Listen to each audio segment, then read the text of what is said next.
The war at sea began in silence. Long before the first shots were fired on land, the oceans had already become battlefields. When the Second World War erupted in September 1939, the Atlantic was vast, cold and indifferent, a graveyard waiting to be filled. It was there, beneath the waves, that a new kind of warfare took shape, unseen, merciless and endless. At the heart of this shadow, war was the submarine, the Unterseeboot, or simply the U-boat. To the sailors who served on them, these steel vessels were both home and coffin. They were small, cramped and unforgiving. Inside there was barely enough room to stand. The air was thick with diesel fumes, sweat and the constant vibration of machinery. Every mission meant weeks without sunlight.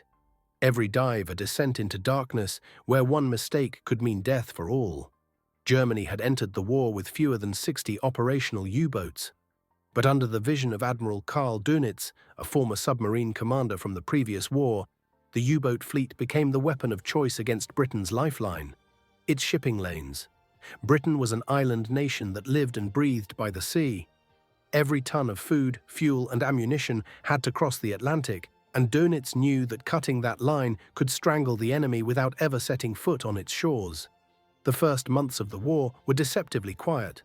Merchant ships sailed cautiously under the protection of the Royal Navy, but the U-boats were already out there, gliding beneath the waves like predators. Their commanders, often young men in their 20s, hunted by instinct, guided only by sonar pings and periscope glimpses through the stormy waters. Each torpedo fired was a calculated gamble, and each explosion a deadly success. The early patrols were triumphant. Isolated ships, unescorted and unarmed, were easy prey. In those first months, the U-boats struck fear into every convoy that dared to cross the Atlantic. Reports came in of ships vanishing without warning, their names added to a growing list of losses. The Atlantic became known as the Black Pit, a place where men disappeared without a trace. But beneath every victory was risk. The U-boat was a fragile machine, vulnerable in ways that no surface ship could understand. It could strike from invisibility, but it could also die there, trapped under pressure, crushed by the sea it sought to control. Once submerged, the crew was at the mercy of physics and fate. Every dive carried them into a world where air was measured, noise was death, and silence was survival. Life on board was a slow suffocation. Fresh air was rationed, sleep was shared in shifts, and every inch of space had purpose. Food was stacked in the corridors, bread turned green after days at sea, and water tasted of rust. The men slept beside torpedoes, ate beside engines, and prayed beside depth gauges. They were not warriors in the traditional sense. They were miners of the deep, working in darkness, unseen and unheard. Their missions took them far from home, from the icy waters of the North Sea to the endless expanse of the North Atlantic. Storms battered them constantly. On the surface, the ocean was chaos, waves higher than houses, winds that tore metal from metal. Below, it was calm, but terrifyingly close. Every sound, every creak of the hull reminded them how thin the line was between life and oblivion. To Dönitz, these men were the elite. He called them his grey wolves. He believed they would bring Britain to its knees through relentless attack and psychological terror. Their strength lay not in numbers, but in stealth, in the knowledge that they could be anywhere and that no ship was safe. The very idea of the U-boat haunted the seas.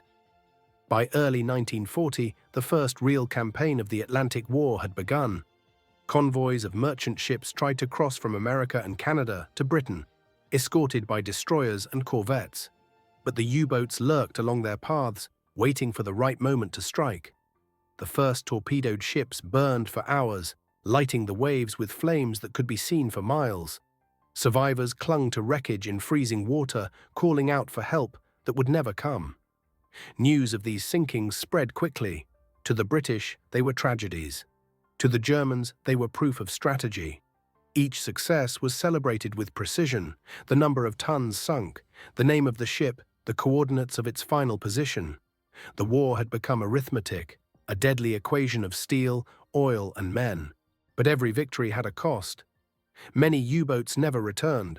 Sometimes they were seen leaving port, their crews waving to families and dock workers, never to be seen again. Other times they simply vanished mid-patrol. No message, no signal, no survivors.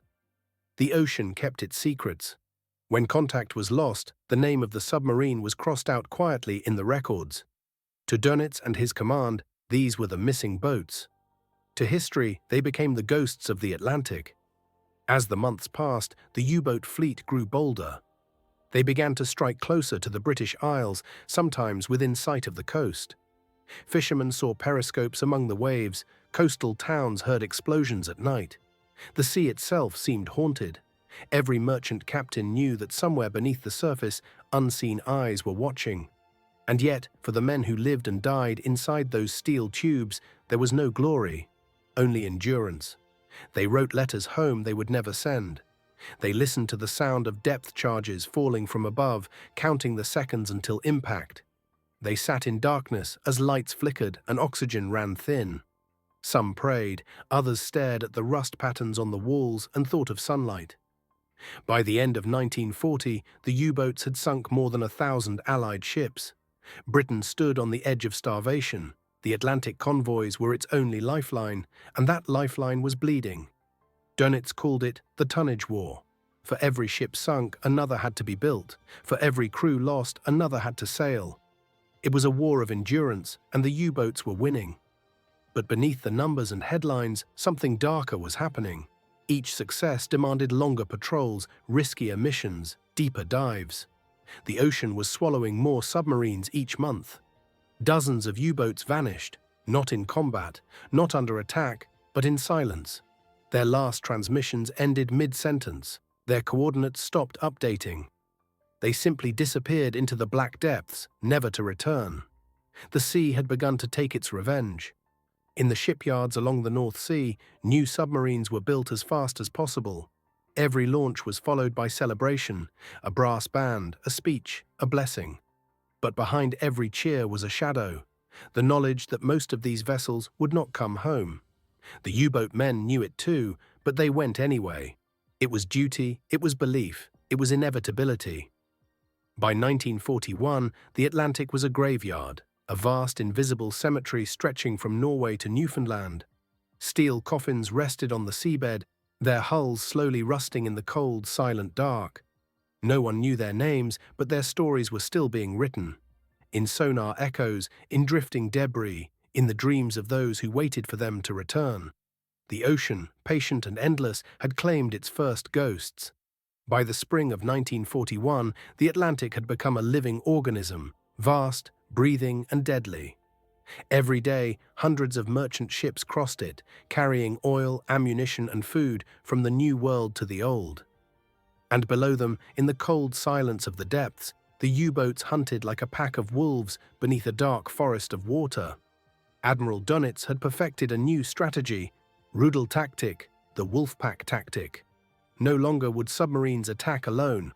Now they would strike in coordinated groups, guided by radio from shore. A single U-boat, spotting a convoy, would shadow it for hours, even days, sending coded signals to headquarters. When night fell, others would converge, sometimes a dozen at once, and the attack would begin. The ocean turned into chaos. At night the sea was black, and the sky darker still. The convoy ships sailed with lights off, engines humming, surrounded by emptiness. Then, without warning, torpedoes struck. Explosions lit the waves like lightning. Men ran to lifeboats that were already burning. In the darkness, no one could see where the next attack would come from. The wolfpacks hit hard and vanished fast.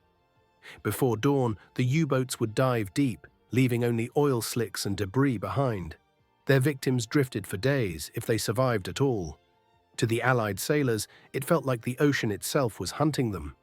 By mid-1941, the numbers were terrifying.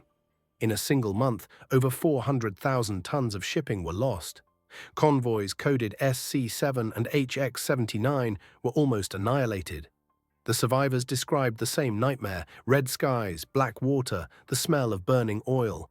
Some ships exploded so violently that no one aboard even screamed. Others went down slowly, their sterns rising high before slipping beneath the waves. For the crews of the U-boats, each attack was a mixture of precision and horror. Through the periscope, they watched ships break apart, men jumping into the sea. They listened for the sounds of sinking, the crack of steel, the hiss of air, the dull roar as water swallowed the ship whole. They did not cheer. There was no room for joy under pressure, only silence and the mechanical voice of the sea. When the attacks were over, they reported success to headquarters, number of ships sunk, tonnage destroyed. In return, they received praise, medals, and new orders. But inside the submarines, the men grew quieter. They had seen too much. Each victory felt colder than the one before. The Atlantic was vast, but even vastness has limits. The Allies adapted. New technology began to appear: radar, sonar, and long-range patrol planes. Destroyers learned to coordinate their search patterns. Convoys became more disciplined, more protected. The hunters were slowly becoming the hunted. Still, for a time, the U-boats ruled. The middle of the Atlantic, far from air patrols, far from bases, became known as the Black Pit. There, the submarines struck without warning, knowing no help could reach their victims in time. It was a place of absolute darkness. No stars, no rescue, no witnesses. Only the sea and the silence that followed each explosion. The men aboard the U-boats were young, most barely out of school. They learned to operate machinery before they learned to shave. They laughed, sang songs, and played cards between attacks. But under the surface, time lost its meaning. Every minute felt stretched, every sound magnified. A single ping of sonar was enough to freeze every heart.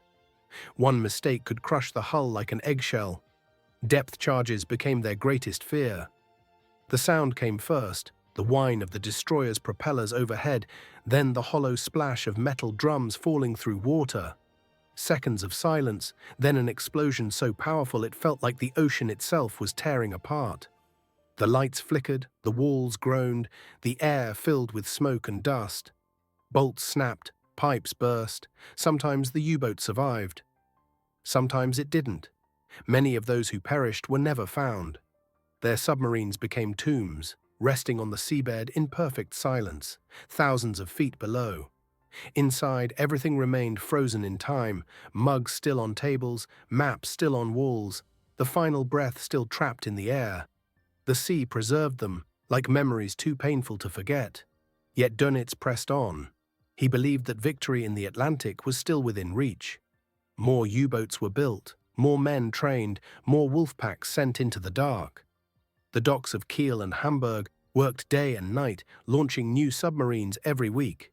Each one left port under the same flag, the same song, the same hope, and most never returned. In Britain, Prime Minister Winston Churchill admitted that the U-boat threat was the only thing that truly frightened him. The island nation lived 1 week at a time, dependent on the convoys that slipped through the deadly corridor of the Atlantic. Without them, Britain would starve. And for a while, it seemed inevitable. But change was coming. By late 1942, the Allies had begun to close the technological gap. New escort carriers carried aircraft deep into the Atlantic. Sonar became more precise. Depth charges grew more deadly. The wolfpacks that once ruled the waves now found themselves hunted from above and below. Still, the submarines kept coming. They hunted in storms, in fog, in freezing water. They attacked at night, when the moon hid behind clouds. They dove to depths beyond safety, pushing their steel hulls to the edge of collapse. Each mission became a gamble between glory and disappearance. In the north, near Iceland, one convoy after another vanished. The sea claimed them quickly, leaving no survivors, no debris.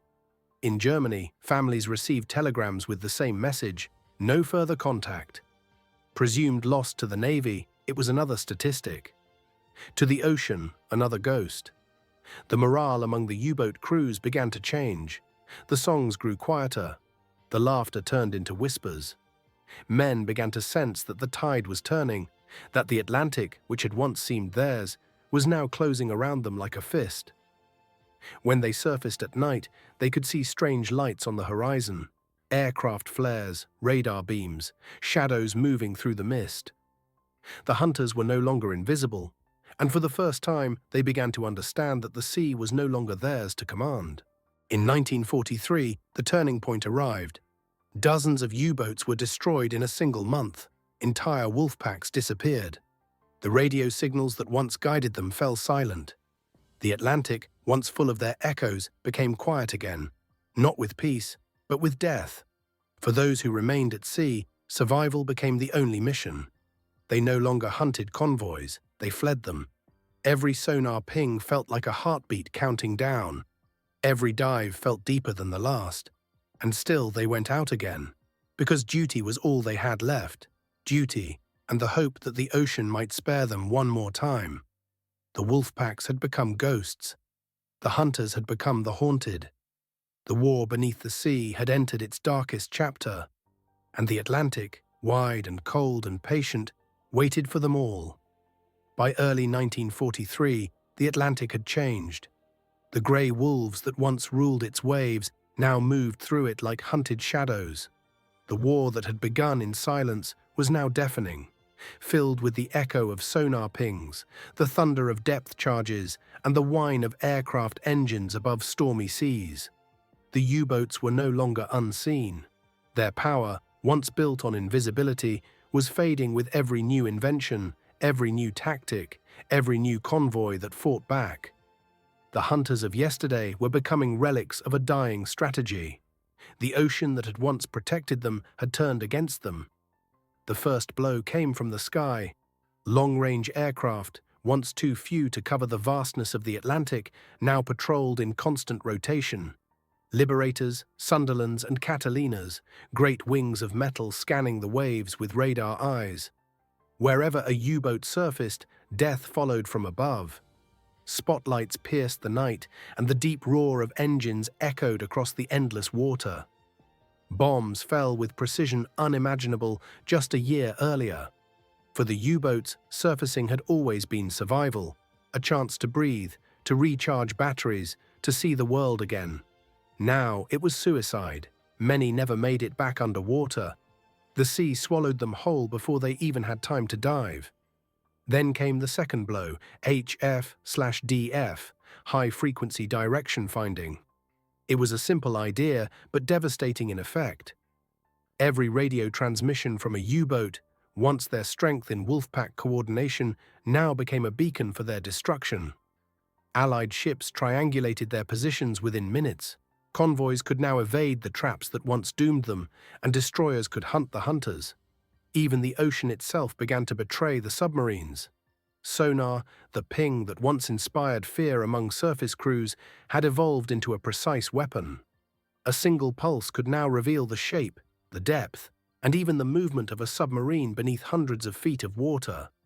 The ocean was no longer an ally. It was a mirror, reflecting every shadow.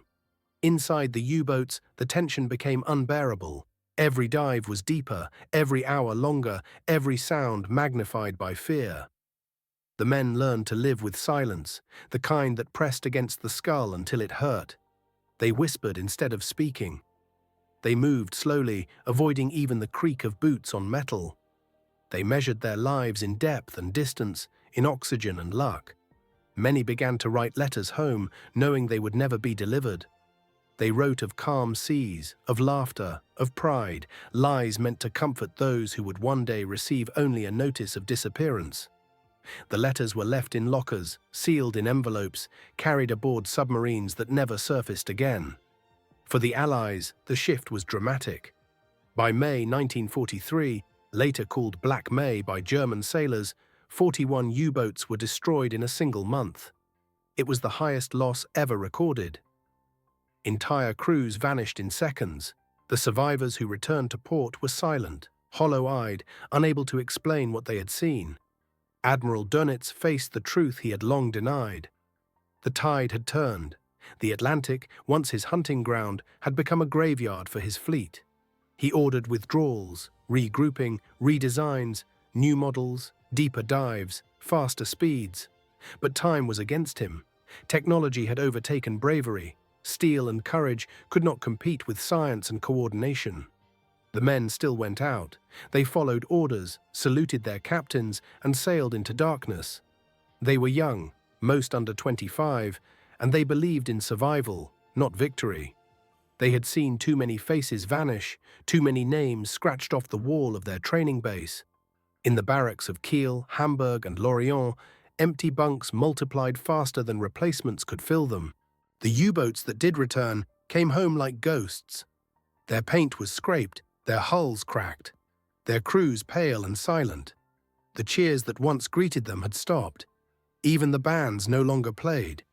The people on the docks had learned to watch in silence, counting the boats that came back and those that didn't. The Atlantic convoys now sailed under protection that seemed impenetrable. Escort carriers flew aircraft above them. Destroyers circled constantly. Every splash, every shadow was investigated. The ocean had become a net, and the submarines were trapped within it. By the summer of 1943, the battle that had once seemed endless was decided.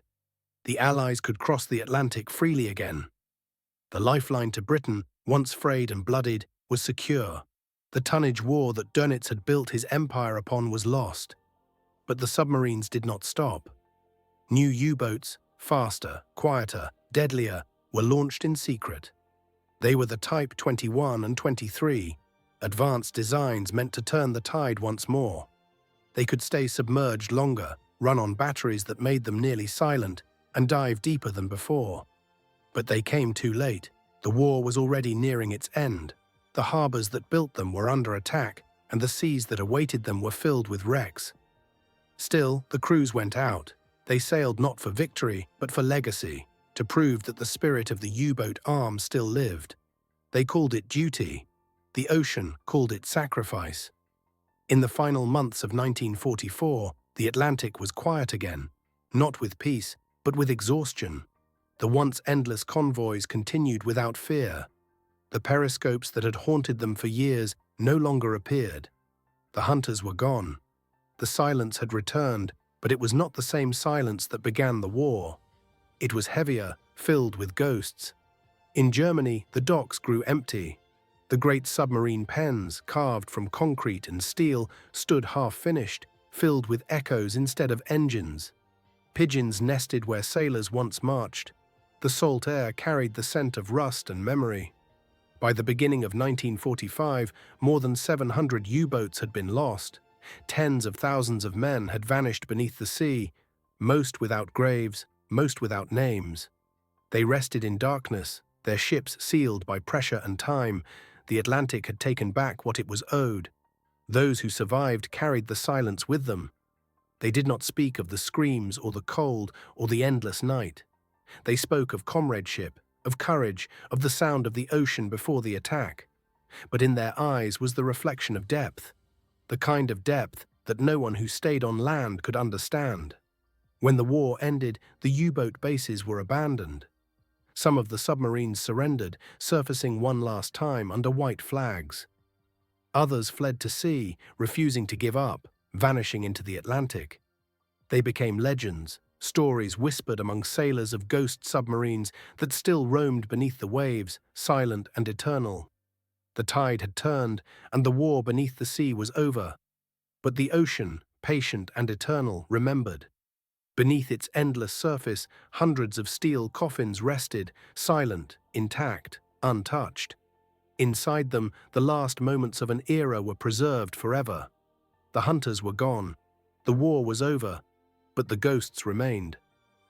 By the winter of 1944, the Atlantic had grown cold, grey and tired. The storms rolled endlessly across its surface, and beneath those waves, the last submarines of a dying fleet moved through the dark like exiles. Their glory days were gone, their victories reduced to statistics in fading reports. What remained was duty, the final desperate obedience of men who knew they would never return. The U-boat war had become a suicide mission. Each new patrol was ordered into seas, now ruled by Allied aircraft and sonar. Each harbor departure was a farewell. There was no more illusion of victory, no more promises of triumph.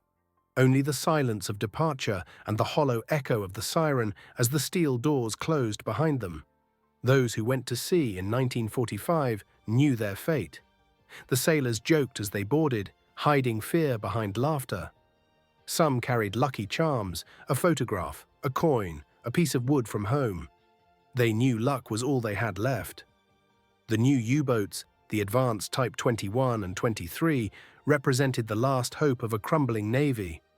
They were marvels of engineering, faster underwater than on the surface, nearly silent, capable of remaining submerged for days without surfacing. They were designed to reclaim the Atlantic, to restore the terror that once haunted its depths. But they came too late.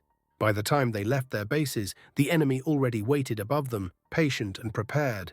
The Allied patrols were relentless. Planes crossed the ocean in wide arcs, their radars scanning every shadow. Destroyers hunted in packs of their own, armed with sonar and depth charges that could reach any depth. For the submarines below, there was nowhere left to hide.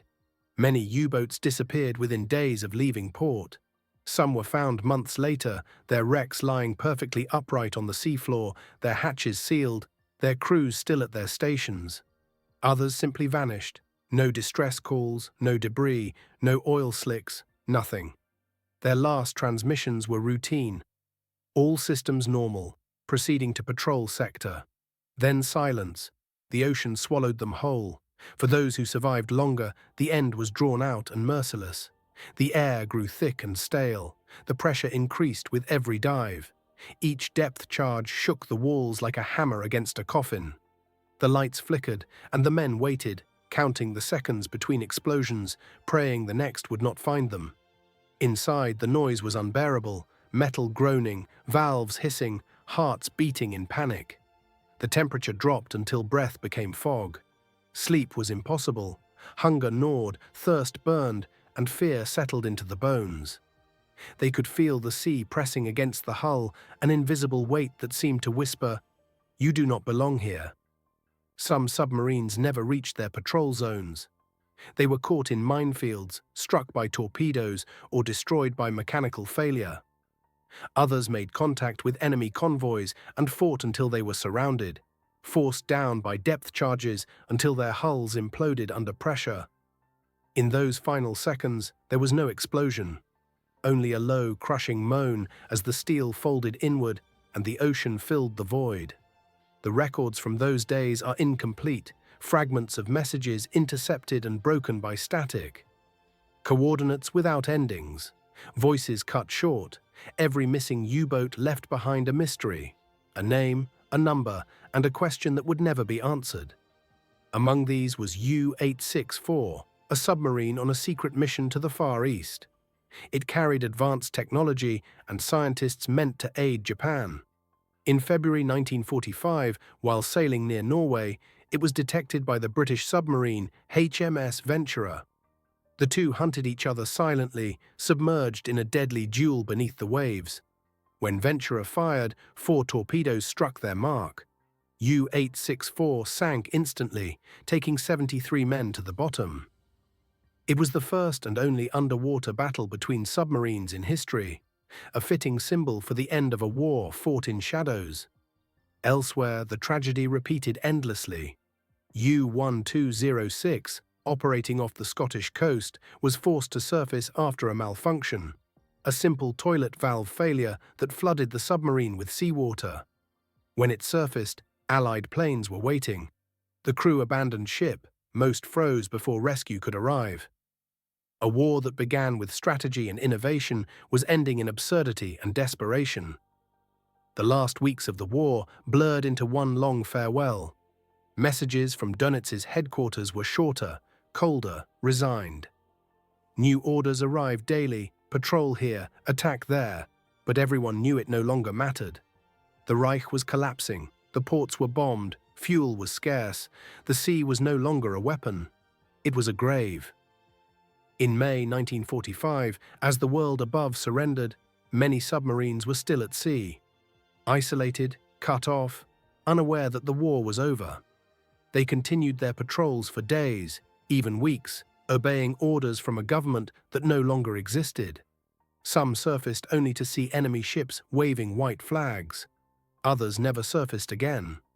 After the surrender, the Allies demanded that all remaining submarines be handed over. More than 150 were ordered to surface and head to specific ports. But not all complied. A handful of captains refused to surrender. They fled instead, diving into the depths and disappearing into the Atlantic. To this day, no one knows where they went. Some believe they scuttled themselves in deep water, choosing the sea over capture. Others believe they tried to reach South America, following secret routes across the equator. Their fates remain unknown. The ocean keeps its secrets well. Decades later, divers and explorers would discover some of these missing submarines, resting intact thousands of feet below. Inside, time had stopped, clocks frozen at the moment of impact, boots still lined neatly beside bunks, coffee cups still half full. The sea had preserved everything: the silence, the stillness, the fear. Historians called them the lost U-boats. To sailors, they were ghosts. To the ocean, they were just another part of its endless memory. In the end, more than 30,000 men of the submarine arm had perished, 3 out of every 4 who ever served. It was the highest casualty rate of any force in the war. For every submarine launched, another was lost. For every crew that returned, 3 did not. They died in silence, far from home, beneath a sea that forgot no one. The ocean does not mark graves. It does not remember names. But deep beneath the surface, where light fades and sound disappears, the ghosts of the U-boats still lie, steel bones resting in cold mud, their stories sealed forever inside. And if you listen closely, you might still hear it. A faint metallic echo carried by the currents, the heartbeat of a machine that never surfaced again. It is not the sound of war. It is the sound of remembrance. The war had ended, but the sea was not finished speaking. In the years that followed 1945, the Atlantic remained a silent witness, vast, indifferent, and filled with secrets. The submarines that had once prowled its depths now slept beneath it, hundreds of them scattered across the ocean floor like the bones of a forgotten army. Each one a story, each one a tomb. For decades, their positions were marked only by rumors. Fishermen told of sonar contacts that appeared and vanished. Naval records listed them simply as missing. Families never received bodies, only numbers: U123, U550, U3523, names without graves. The war had ended above the surface, but beneath it, it had only gone quiet. In the 1950s, oceanographers began mapping the seafloor with new equipment. The echoes returned shapes, long, narrow shadows where no natural rock could be. Divers descended, their lights piercing the darkness where no sunlight had reached in a decade. What they found were ghosts. Steel hulls, perfectly preserved. The insignia still visible on the towers, the torpedo tubes open, the hatches sealed. Inside, the air had turned to salt. The faces of the men were gone, but their presence lingered. In the boots, still by the ladder, the mugs on the tables, the logbooks frozen in time. It was as if the ocean itself had decided to keep their memory intact. Some of the wrecks told their stories clearly. You could trace the explosions, the broken hulls, the torn metal that marked where the pressure had crushed them. Others were untouched, no sign of violence, no damage at all. They had simply stopped moving, their engines quiet, their lights out, their journey unfinished. They had become part of the deep, accepted into the silence they once used as a weapon. In 1985, sonar scans along the eastern seaboard of the United States located a massive object lying upright on the seabed, a U-boat that had gone missing in 1942. It was U550, discovered off the coast of Massachusetts, exactly where it had been reported sunk. Inside, divers found everything as it had been the day it fell. Ammunition still stacked neatly, the captain's log still open on the table. 70 men had gone down with her. The sea had given them peace, if not return. Further north, near Norway, another discovery shook historians. In 2003, U864, long thought to be lost forever, was found split in two on the ocean floor, more than 150 meters below. It was still carrying its cargo, mercury flasks and machinery intended for Japan. Even after 60 years, the poison from its mission still leaked slowly into the sea. The war, it seemed, had never completely ended. Each new discovery added to a map of loss. The Atlantic, from Norway to the Azores, was dotted with wrecks. more than 700 in all. Some were close enough to the surface for divers to visit, others rested in darkness too deep for light to reach. Together, they formed a silent fleet that would never move again. To those who study them, the U-boats are more than relics. They are echoes of human endurance, of fear, of courage, of belief carried to the edge of reason. The men who built them believed they were unstoppable. The men who sailed them learned otherwise. The sea taught them all the same lesson, that power means nothing beneath pressure, and ambition fades quickly in the cold. Over the decades, legends grew around the missing boats. Some claimed that a handful had escaped the war entirely, sailing to South America or into the Arctic, never to be seen again. Fishermen told of strange contacts on sonar long after the war's end. Stories spread of a U-boat surfacing near Argentina years later, its hull covered in barnacles, its crew silent. Most historians dismissed these tales, but myths have their own kind of truth. They reveal what people need to believe, that some ghosts are still out there, wandering. In 2018, explorers using deep-sea drones located another wreck, U-3523, one of the last submarines to leave port in 1945. It had been rumored to carry high-ranking officers, even treasure. What they found was far simpler: a broken hull, resting in darkness, exactly 123 kilometers off Denmark's coast. The mystery was over. The legend had returned to the sea. Today, these wrecks are protected by law. They are considered war graves, sacred and untouched. Divers approach them with reverence. The ocean, after all, has already done the work of burial. Each wreck is a time capsule, a reminder of the cost of pride and the fragility of men who believed they could conquer the world, and instead found eternity beneath it. From time to time, researchers send cameras down into the depths. The screens flicker with images of rust and coral, shadows and silence. Inside the U-boats, life still seems to linger. The instruments remain in place, the chairs still stand. A photograph floats in the water, the ink long since faded. It is haunting but peaceful, the war long over, the men at rest.